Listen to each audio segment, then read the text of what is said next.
Welcome to the Fantasy Football Profit Podcast, hosted by Craig Phillips and Jeff Torrey. Visit us at fantasyfootballprofit.com. And now your hosts, Craig and Jeff.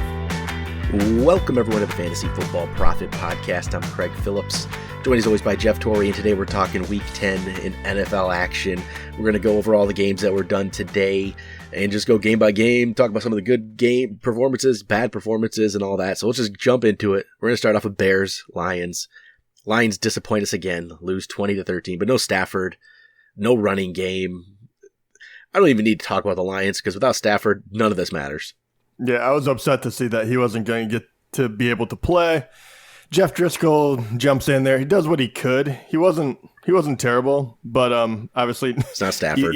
Yeah, exactly. You throw a guy out there and ask him to throw 46 times, his first time out, it probably, things aren't going to go very well. But yeah, disappointing day for most everyone. But Galladay and Jones, if you played them, which I'm sure a lot of people did, not the worst thing in the world.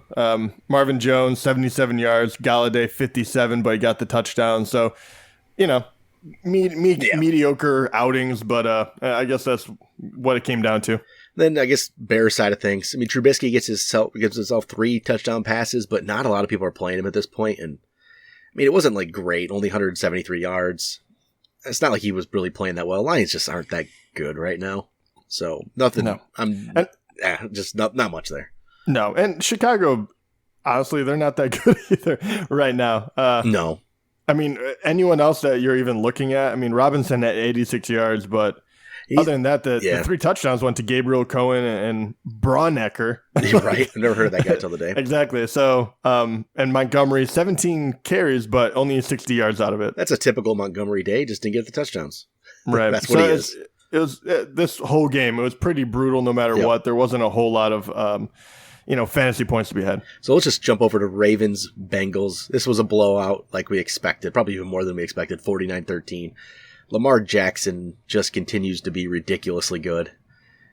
15-17, 223 yards, got himself 3 touchdowns throwing, ran for 65 and that nice 47-yard touchdown. I mean, guy's great. Yeah. Amazing. I love it. I think I have 3 running backs on my team that are pretty good, and I also have Lamar Jackson, and the joke is, it's a cheat code because I get to start 4 running backs. Right. Now. Pretty much. I mean, that's what it's coming down to. I mean, he's scoring a touchdown rushing in every game, and, when he throws 3 as well, or if he throws 1 or more, you're just, you're going to have a great day. So it's a whole lot of fun. Ingram didn't have to do much. Didn't have to do a lot, but he did get in the end zone, so he made it worthwhile. And the return of Andrews at the tight end position had himself a great game because he caught 2 touchdowns. Yeah, he had. I think we talked about him last week, how he had gone since week 2 without getting double digits, and hey, there he showed up.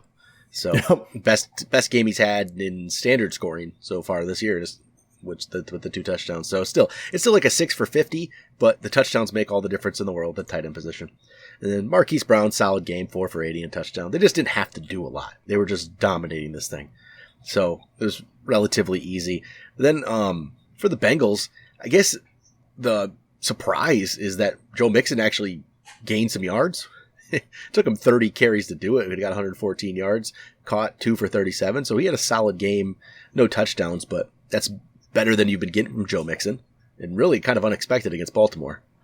Yeah, without a doubt. And other than him, there wasn't a whole lot going on here. Tyler Boyd, you maybe expect a little bit of him, but he had 6 receptions for 62 yards. So nothing big, but yeah, Mixon, 30 carries. I'm very surprised they used him that much, but good for him. He finally broke 100 yards, right. Which a long time coming. Browns get the win, 19-16 over Buffalo. That was a wild one. Right. It was a good game there at the end. Baker, not bad. 238 yards, 2 touchdowns. It's sad that, though, this is what we see a line of Baker Mayfield. Like, oh, okay, he's okay. Which should have been this all year. Nick Chubb gets himself 116 on the ground, 20 carries. And Kareem Hunt did get 4 carries for 30 yards. He had 7 receptions for 44 yards. So this is... oh, God, this is where the idiocy of PPR comes into play, because Kareem Hunt actually outscored Chubb in PPR. I mean, come on, right? I know, it was bad. At least play half point, don't play full. Come on, guys. 7 for 44. Though it was nice to see Hunt got involved if you've been keeping him on your team. But it's not going to be easy to use him. Chubb's obviously going to get the majority of the carries. If Chubb were to go down, though, Hunt's going to be really valuable. He looked fine. He looked good. He looked like Kareem Hunt. He did, but guess who else looked good? Nick Chubb. Exactly. And he's been looking good all year. I mean, 20 carries, 116 yards. This offense could be so dynamic. I mean, I'm glad they got the win today. Maybe it will help get them going. But once again, it just feels like a lot of the talent is just kind of squandered. Odell, 5 for 57. I mean, not a whole lot there. So it'll be interesting seeing what they do moving forward. Yeah, good game from Jarvis, 9 for 97 and a touchdown. So he was solid. Yeah, but Odell, just the struggles continue. I don't know what exactly that is. So, hopefully it gets better. I keep thinking it's going to. I mean, he's going to probably have at least one more big game, but that might be it. He's not a consistent week-to-week guy anymore. So he's starting to fall in my rankings, like around the 20th range now. It's crazy. That's where it's become. Probably should be lower, actually, the way he's been playing. Yep. Well, and I was going to say, jumping over to the Bills, I have to say, I feel like your boy, because you always talk about his rushing ability, but Allen, Josh Allen. There he goes. Oh my gosh, the quarterback doesn't throw a TD in this game, and he ends up being nearly a top 5 play for quarterback because he scores 25 points because he rushes 2 of them in. I don't know. He never makes it look pretty, that's for sure, but he is a viable candidate for fantasy every week. He is. He really is. He doesn't. It's not pretty, but he somehow gets it done fantasy wise. I mean, the 22 of 41 line there throwing the ball isn't great, but because the way this game went, it wasn't. The running backs couldn't get going because Singletary only got himself 8 carries. So he got 42 yards off of it, 5.3 yards per carry. It's not like he played poorly. It just didn't get many opportunities. Caught 3 for 8. John Brown with a pretty typical John Brown line, I would say, 5 for 77. That's about what John Brown does. I mean, actually, if you look at it, last week was 4 for 76. So he's at a 5 for 75. Yeah, that's John Brown for you. Cole Beasley, 4 for 74. Didn't get the touchdown this week, but yeah, that's about all there is there. It's man, I wish Singletary would just get 20 carries every week, but it's not going to happen. I know, and especially I think the strange part about this game, because it was so close the entire way, I'm surprised he didn't get more carries. Yeah, right. I mean, he was looking good when he got it. Yeah, exactly. I mean, they were working. Yeah, obviously they scored to take the lead, and then the Browns took it right back. But there was plenty of time where you think you could not milk the clock, but try to carve out that run game when obviously the passing game wasn't, always working. But that's what it's going to be with the Bills. They're kind of all over the place. That's why they're so dangerous at times. Next up, Titans, Chiefs. Titans beat the Chiefs. They're 35-32. Chiefs are only 6-4. That's not, I mean, they haven't been playing as well. It was still, Mahomes did some stuff. Got some good fantasy points. But for the Titans, did some stuff. I like that. Threw the ball 50 times. 446 almost goes for 450 and 3 touchdowns. He did some stuff. He did. He's good. He's a good player. I like that. Even though they lost, he's still good. I mean, Damian Williams got pretty much all of the work, 19 to 77, because McCoy was a surprise inactive today. Not injured. No injury there. Just inactive. So that's interesting. I mean, to say the least. If that continues, though, Damian Williams starts to become a play now again. Kind of what we anticipated from him at the beginning of the year. Yeah, and once again, with Mahomes in the lineup, you can go back to, I mean, bye weeks are going to start fading away, obviously, but, I mean, every person is a target now. I mean, Tyreek Hill, obviously, he's always the big one. 19 targets. He caught 11 of them, 157 and a touchdown. Huge game for Tyreek. Kelsey does what we usually expect out of Kelsey, which is 7 for 75 and a touchdown. And then this is what I love. Hardman, if you did play him, 1 big catch, 4 touchdowns, 63 yards, makes him viable. And even Robinson, 4 for 56. I mean, Watkins, 5 for 39. Any of those guys could catch a touchdown in a Mahomes game. So it turns into a lot of fun with fantasy, predicting which one of these 5 guys is going to get in the end zone. That is a lot of fun, especially when their defense can't stop a Tennessee team that is, middle of the pack, to be nice. Then how about the winning team, actually? The Titans win this thing. Yeah. Tannehill, 2 touchdowns. Didn't have to do a lot throwing the ball, but Derrick Henry, 188 yards on the ground, 2 touchdowns. I think a lot of it came off, 2 big runs One was the 68-yarder. I think he had another 40-yarder. But, I mean, that's what he does. When he gets going, he's hard to stop. And, he's been better than I thought he was going to be this year. But this is his first game where he actually went big numbers-wise. He hadn't really done this. And, yardage-wise, he only had one other 100-yard game on the year. But this one, then again, it's playing against Kansas City, who has been one of the worst run defenses in the league. Yeah, that's very, very true. But I do have to give it up to Derrick Henry. I'm always very skeptical because of how he's just been so up and down. But he's been very, very consistent this year. He's only really had 2 games below, double digits. They're about to hit their bye, so he might, drop out of, say, the top 10 for fantasy running backs. But he has been extremely good. And I love seeing this because you're kind of waiting for the big explosive plays. You're hoping that they would give him enough carries because that's what he needs to be a good running back. He needs that volume as far as I've seen. Anytime you give him 18 carries or so, he will find a way because he just powers it down their throat. He just wears them out. So a lot of fun. And I'm very, very skeptical of obviously Mariota. And I feel like I'm just kind of beating a dead horse here, but Tennessee does look better with Tannehill behind. He can't, he's not, I wouldn't say a giant upgrade. He's not going to be some, MVP type guy, but he allows their offense to do multiple things. So it's kind of fun to see. I'm not a huge Tennessee fan, but they're 500 now. So who knows? Maybe Tannehill has found a new home. Then, not much from the receiving game though. There's really nothing to talk about. Yeah, he threw 2 touchdowns, but no one had big yardage. How about the next game? Falcons, Saints. Big surprise here. So you get the 1-7 Falcons playing the 7-1 Saints, and Falcons win 26-9. This is the biggest surprise of the day. And it's not even Matt Ryan wasn't great. 182 yards, 2 touchdowns, a pick, nothing there. Freeman got hurt. He only had 10 carries for 38 yards. His replacement, Brian Hill, 20 carries, but only 61 yards. Julio, only 3 catches. We got 79 yards out of it. Ridley, only 3 for 28. You look at these numbers and you're like, man, how did that team win? But they did somehow. Their defense stepped up. Hooper got himself a touchdown, made his day decent because it was only 4 for 17. But offensively, nothing here. But they win. Saints side of things, I guess it's real. Breeze 287, but no touchdowns. No touchdowns on the day for the team. Only 4 carries for Alvin Kamara. 4 carries. Yeah, and only 4 for Latavius Murray. They really just didn't try to run the ball all that much. The only person on the Saints offense that got it going was Michael Thomas, who we expect to, but catching 13 out of 14 of his targets, 152 yards. They just, it was a very odd game. Yeah, I wouldn't read too much into it. I'm thinking just forget that one. Don't worry about it. If you have those players, you'll be fine. Are you expecting a complete bounce back as far as Kamara goes, or what are you thinking with the Murray Kamara thing? I think Kamara's gonna be fine. I'm not worried. I'm honestly not. Maybe I should be, but I think he's gonna be perfectly fine.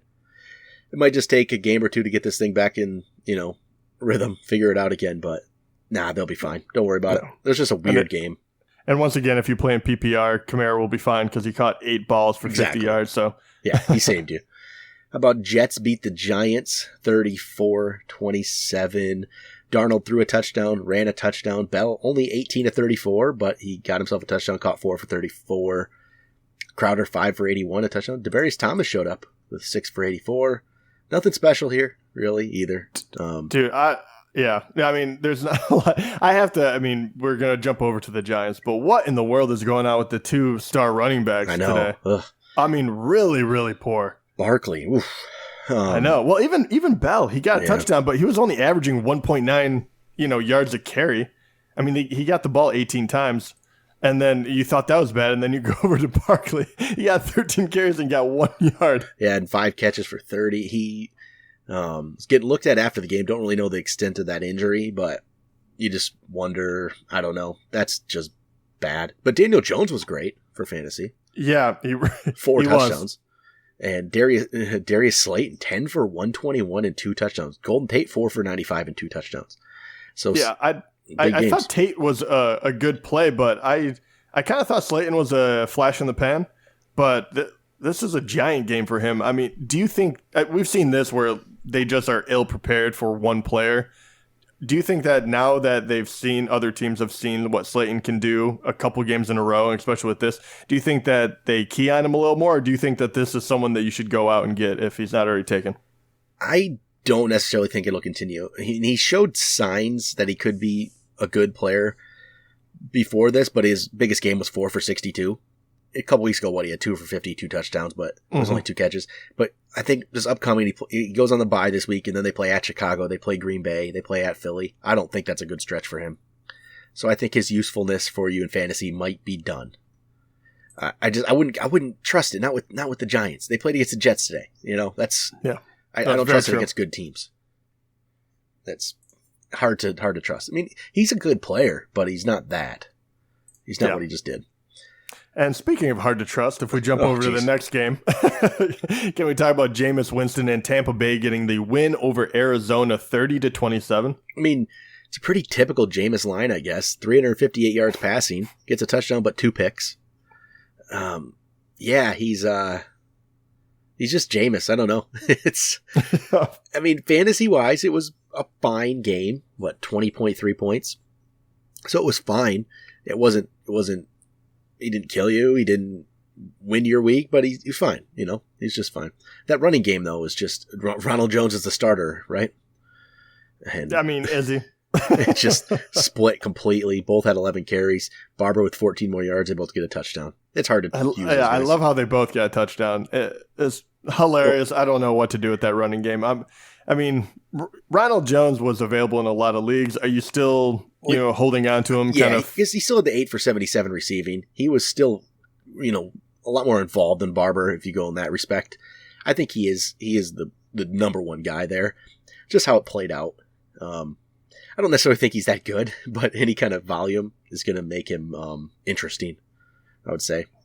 Yeah. And once again, I was going to say Evans and Godwin both throwing up kind of similar numbers. Evans with 82 yards, 4 catches. Godwin 74 yards with 6. They did try to target Godwin 12 times, and he only came down with 6 of them. Don't know, what that is about really, but it's good that they're trying to get him more involved, but just kind of a mediocre game for both of them. Obviously, once you get to that point, that's decent yardage, but, you always want them to get in the end zone as well for when they put up 30 points. And then, it was good to see Howard get a touchdown in his return from injury, but not a big game, but touchdown was nice. Then, Cardinals side, Kyler Murray, 3 touchdowns, 324 yards in the loss, but it was a good fantasy day for him. 38 yards on the ground. And I think really what you meant is it was a good game for Christian Kirk. Yeah, Christian Kirk. Because all 3 touchdowns went to him. 6 for 138 and 3 touchdowns. That's why he was on our players to love list, right? Yeah, well, it hasn't been consistent, but I was going to say it's about time that he put up a game like this because he was making us look bad there for a moment. It was good to see that, but that's about Fitzgerald did 8 for 71 PPR. It's a pretty solid game for you. True. David Johnson, he wasn't good. No, I don't know. He looks slow, and I don't know. Obviously Drake got more carries than him. You thought maybe they would use, Johnson in the passing game a little more, but he was only targeted 1 time. Drake was targeted 7. What do you at this point? What are you thinking? Are you thinking it's more of he's just out of it, kind of banged up kind of deal, or do you think Drake is just past him? No, I don't think that. I think more of it's still a mixture of he's coming back from injury. And Tampa's run defense has been pretty good. Look what they did to McCaffrey twice this year. They shut down McCaffrey twice. So I'll hold off judgment yet. Wait and see. I just didn't like the way he looked, though. Yeah. He's not David Johnson that we remember. No, he definitely is 16, whatever that was. He's not that David Johnson. Yeah, that'll be the question though. Is I think the reaction, especially coming into the down the stretch, going towards the fantasy playoffs, people are going to wonder what to do with him. Especially some of the trade deadlines are probably ending very, very shortly. So that'll be the question between Johnson and Drake. And you're saying that you can hold on to Johnson, or are you thinking that that it's best to pull the trigger if possible? I don't think you're going to get anything if you try to trade him. I actually had that question today on Instagram. After the games, somebody asked, "What do you do with him? What do you do with Johnson? Do you drop him?" You can't drop him. He's too good to drop, but he's also too risky to put in your lineup. But he doesn't have enough value to trade probably. It's just a bad spot. It really is because, I mean, it depends on the size of your league. If you're in like a 12-team league, you can't drop David Johnson. If you're in an 8-team league, maybe you can, I guess. That's part of it, but it's hard to drop him because I think this could be injury yet. Just wait and see. Just hold him. Put him on your bench. Just wait. And the worst part about it, too, is like, I mean, maybe he's, you're kind of hoping he gets healthy by the playoffs, but I mean, their schedule going into week 14, which I'm just assuming is the start of everyone's playoffs, but they're at San Francisco, then they have a bye, and then they're playing the Rams. So the schedule is brutal, going up into the playoffs, where they do have Pittsburgh, Cleveland, and then at Seattle, which it gets a little bit better. But Pittsburgh, I mean, even though they're a bad team, even their defense has been surprisingly good. Cleveland is, maybe they're on the upshot. So it's a rough one if you're counting on Johnson. Well, Pittsburgh was a bad team, but they've been better now. They're above 500, I think. But yeah, well, yeah, I guess I shouldn't say that. Their defense has been very good actually in fantasy. Their offense has just struggled. How about the next game? Dolphins-Colts. This was ugly. Dolphins win 2 in a row, though. Nothing from Fitzpatrick. 169 yards, no touchdowns, a pick. He did run one in, though, if you somehow, for some reason, played Ryan Fitzpatrick. I hope you didn't, but he got the rushing touchdown. So Ballage gets, whatever his name is, he gets a lot of volume. 20 carries, 4 catches. His 4 catches went for 2 yards. So it wasn't even just his yards per carry was terrible of 20 carries for 43 yards. His receiving was terrible. 4 catches for 2 yards. Oh, that's ugly, but there's not a lot of players out there with any kind of volume like that. But man, you have to be in a desperate situation to play him. Yeah. And I was this week. That's awesome. But yeah, I mean, how many times is Miami going to be up? They finally got the opportunity to run it quite a bit, and he still didn't do a whole lot with it. So I'm obviously not looking his way. And then on the other side, Brian Hoyer has the chance to start, and 200 yards and a touchdown, but threw 3 interceptions. Obviously hurt them. Marlon Mack, 19 carries for 74 yards. He kind of does what Mack did. Yeah. He looked fine in what they gave him. That's not much else, though. Yeah, I mean, that's really it. About it for the Colts. Yeah. They'll be better with Brissett, hopefully. How about Packers beating Carolina 24-16? Rodgers, no touchdowns today. Didn't need to, I guess. 233 yards. They get the win, though. And it's Aaron Jones. Only 13 carries, same as Jamal Williams, but he gets 93 yards and 3 touchdowns. Jones likes to pile up touchdowns in a few games here this season. And I'm good with it. But he's a little up and down for me right now. I'm not... It's a little scary that way, but hey, Jamal Williams is just as involved. He really is. Both with the 13. I mean, what did Williams didn't get any catches? Jones didn't get any catches, man. I hate that part of it. I really wish Jones could just get that backfield, but it doesn't seem like it's going to happen. Yeah, they like using them both. And right now, I mean, I can't really argue too much with them being 8-2, so it's definitely working out for him. Good game from Devontae Adams, though, 7 for 118.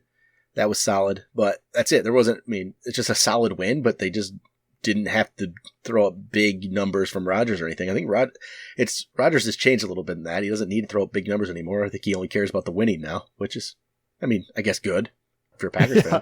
But if you rely on Aaron Rodgers for fantasy, it kind of sucks. Panthers, another solid game for Christian McCaffrey. He would even look at this as like one of his, not that great, but it's still... a down game for him, yeah. 141 total yards and a touchdown. His down game is better than most everyone else. Yeah. DJ Moore, another really solid game here. 9 for 120. Last week was 7 for 101. The problem with DJ Moore is he doesn't catch touchdowns. He's only had 1 all year. So he's had a lot of decent yardage games. 76, 89, 91, 73, 101, 120, but he's not pairing them with touchdowns, which is, his numbers never jump up there. He never gets considered as one of the better players because you kind of need touchdowns to do that. They always seem to go to Curtis Samuel. Right, I know. It blows my mind. He doesn't get near the usually the volume or the yardage, but he has a knack for getting in the end zone. Yep, and that's solid game for Samuel because of the touchdown. Not much else other than that. And Olsen, solid performance for him, but just the team is okay. Kyle Allen's okay, but he's not going to put up big fantasy numbers for the team, except for McCaffrey. I guess. Which, yeah, he's going to be really good. How about the final, well, the second last, we got Vikings Cowboys yet, but the other game here, Steelers beat the Rams, which now. It was a strange day in the NFL. Steelers are 5-4 now. Same record as the Rams. But again, there isn't anything here fantasy-wise to talk about for Pittsburgh. Only a touchdown for Rudolph, 242. You're not using Mason Rudolph. Jalen Samuels, he had the big reception day last week, but it's only 3 this week, only 40 total yards. Really nothing there. James Washington gets the 90 yards, gets himself a touchdown. So that's solid. But Juju Smith-Schuster's still nothing going with him. Yeah, he's obviously very, very, he's missing Big Ben quite a bit. And Mason Rudolph, it was nice to see him and James Washington. Obviously, they played together in college, get that connection today. You were hoping, or at least, I was hoping that maybe there'd be something that you could get out of this Pittsburgh offense. Because right now it's all over the board. I mean, there's no one doing a whole lot, but really their defense is the one. I mean, obviously, if you played them today, if you're in a league that plays defenses, they put up quite a few points, 25 in hours.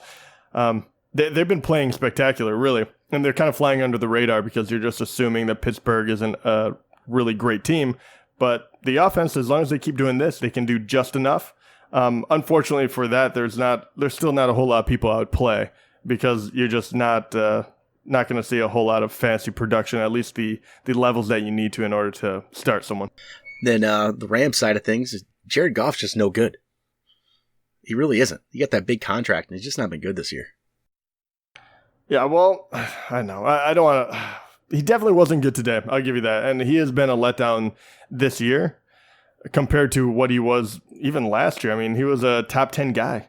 I'm not sure the huge difference because he has a ton of talent around him. I don't know. I mean, I don't know. It's just not good, I would say. Yeah. Robert Woods at 7 for 95, but the biggest thing here is Cooper Kupp. What was that? I truly do not know. He has a ton of talent around him. Cooper Kupp goes from one extreme to the other. He got targeted 4 times, which is obviously you always want more, but he didn't catch anything.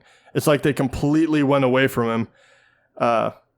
And it's strange too because no one else, I mean, Robert Woods had a good game, right? 7 receptions, 95 yards. And Gerald Everett, he was pretty good too, 8 for 68. But everyone else completely off the map. So it's kind of like they let one guy kind of run all around the field. I don't know. I was confused by how this went down this entire game. Even Gurley looked really good, but they only gave him 12 carries. That's been the year for Gurley. He just doesn't get enough carries to get going, and he doesn't get the receptions. It's weird. This offense is not as good, and it's like teams have figured them out. Basically, is what it feels like at this point. For a long time, I was almost starting to feel like they knew that they didn't have to be perfect. Like last year, it felt like they were just like they just ran out of gas when they hit the playoffs. And it was kind of like, okay, people are banged up. We're not sure what's happening. I almost felt like they were like, okay, we're going to win enough games to get into the playoffs. We're not going to show all of our tricks. We're not going to make sure Gurley gets banged up. We're going to try to keep Kupp healthy. And all of a sudden, they just can't get it going when they need to. It's kind of what it feels like to me. But maybe I'm giving them too much credit as well. Maybe it is just the fact that Goff isn't the quarterback that he was last year. Maybe that was just a fluke because the offense was just new and people hadn't seen it really yet. Honestly, I thought that too. I thought it was more of a just going to not use Gurley as much, save him for the end of the season. It just didn't. It's not what's happening. They're just not that good yet. They got to figure it out. I was going to say, they better start using him a lot more because they're going to miss the playoffs entirely. And then I guess final game, I haven't seen much of the second half here because we've been doing the podcast, but Vikings-Cowboys. Vikings are up 28-24. They're getting the ball back right now after Cowboys threw an incomplete pass on 4th down, but they do have 3 timeouts, so they can't stop the clock yet. But, I mean, the only thing takeaways from this game is Dalvin Cook is really good. That's pretty much my takeaway right now. I haven't seen much. I don't want to comment too much on it. Dalvin Cook's good. Dak Prescott's pretty good. Amari Cooper's good. How about that? Yeah. That's about all I got from this one.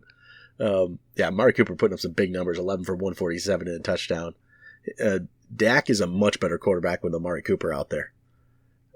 and different from last year before they got him, that's for sure. But not much from Zeke tonight. So that's disappointing to Zeke. 20 carries, 47 yards. It's like a Kalen Ballage, whatever, line right there. But that's about all I got from that one. Not seeing much of it. Yeah, no, very interesting, though, on the Dallas side of it. What do you think about their other, obviously Amari Cooper, but what about, Randall Cobb and Michael Gallup, which are, Gallup I've been high on anyway when he's been healthy, but Randall Cobb, he's been flashing, and if this offense goes like this, we saw today, 6 for 106 and a touchdown. He's definitely going to be used. He's third in that pecking order, but still very good. 8 targets in each of the last 2 games. Pretty solid there.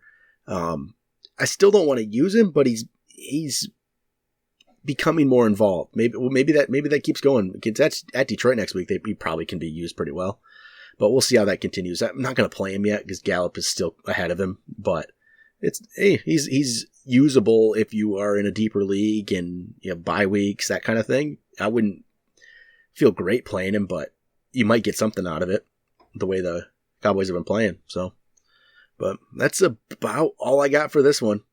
Another interesting day in the NFL, but that will be it. We'll be back tomorrow. Talk some waiver wire ads for week 11 as we're almost down to the playoffs. Only 3 more regular season weeks before hit the fantasy playoffs in week 14. But all right, talk to you guys next time.